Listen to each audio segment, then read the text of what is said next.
Ano? Order, Ah. overload. O karon? Pero nagreklamo, bakit guto yung binigay? Oh. Sablay na naman. Goto ang in-order, ang Goto binigay, pares. Order. Oh. Ang ino-order, overload. Oh. Ang binigay, goto.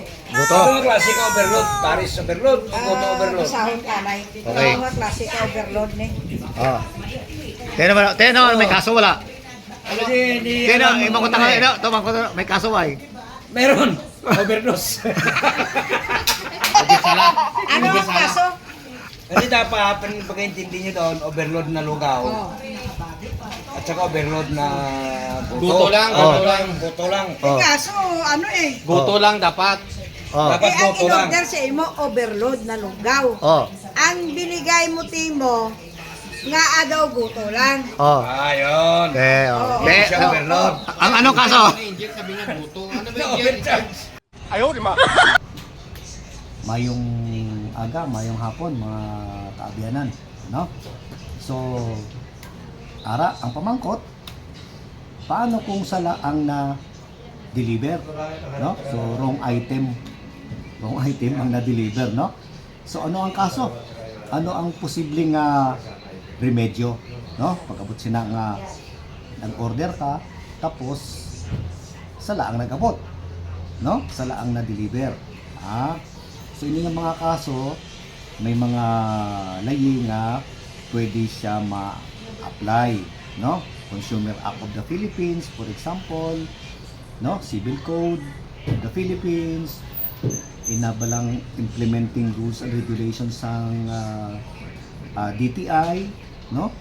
Or pwede man electronic commerce kung halimbawa parehas na mga online nga order, no? So pwedeng electronic commerce act, no? Pero ang basic gid sini, no?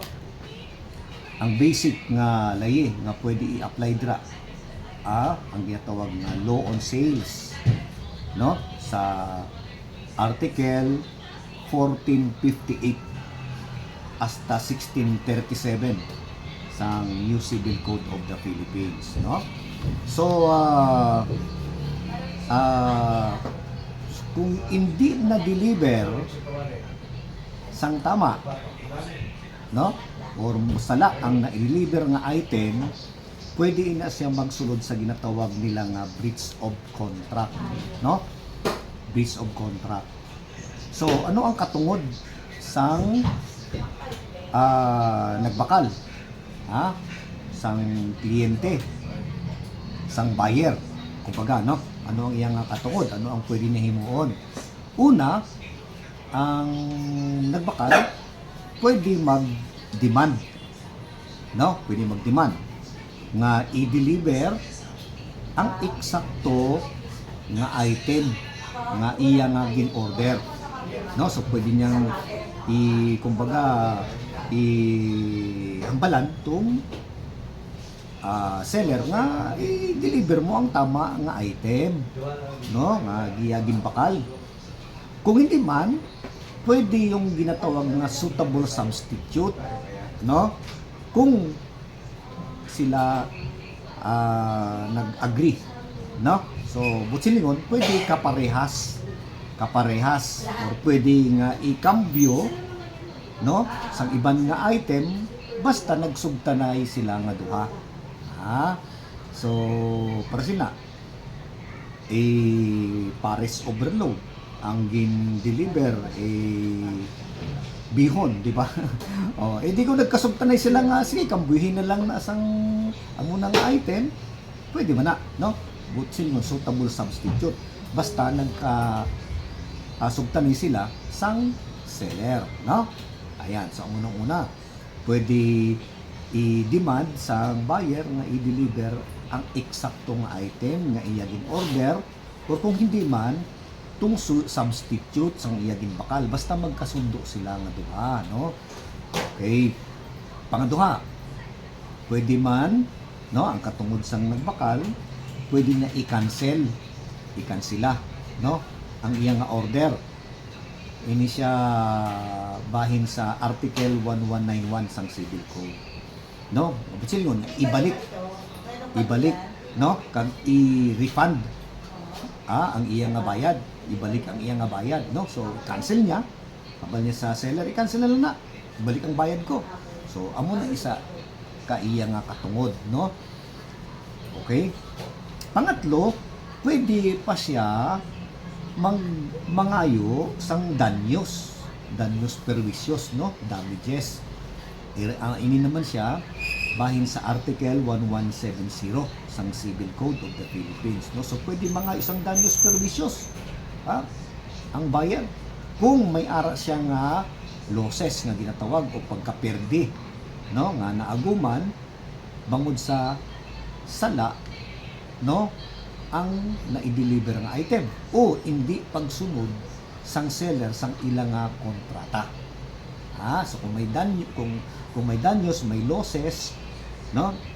Halimbawa, nagutman, nagutman na tudo-tudo ng buyer, kay sala man ang na-deliver, nagsakit iyat yan, sakit iya ulo, no? Kung ano pa nga, pwede niyang i-prove nga napildi siya, may losses siya, no?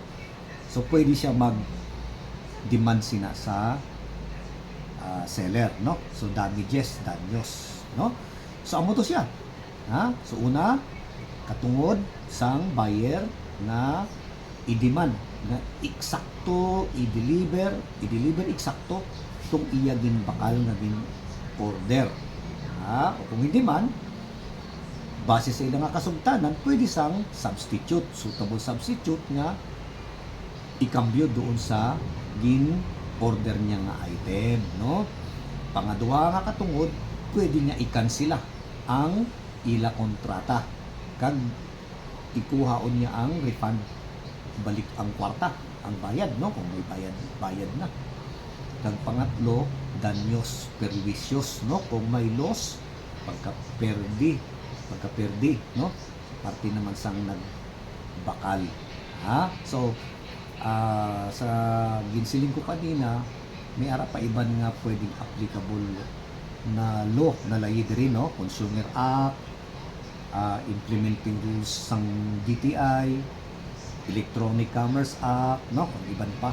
So but amo ni siya ang basic, no, nga katungod kung may mga sitwasyon nga mali ang na-deliver nga item. So mula na, madaming salamat. Mayong hapon.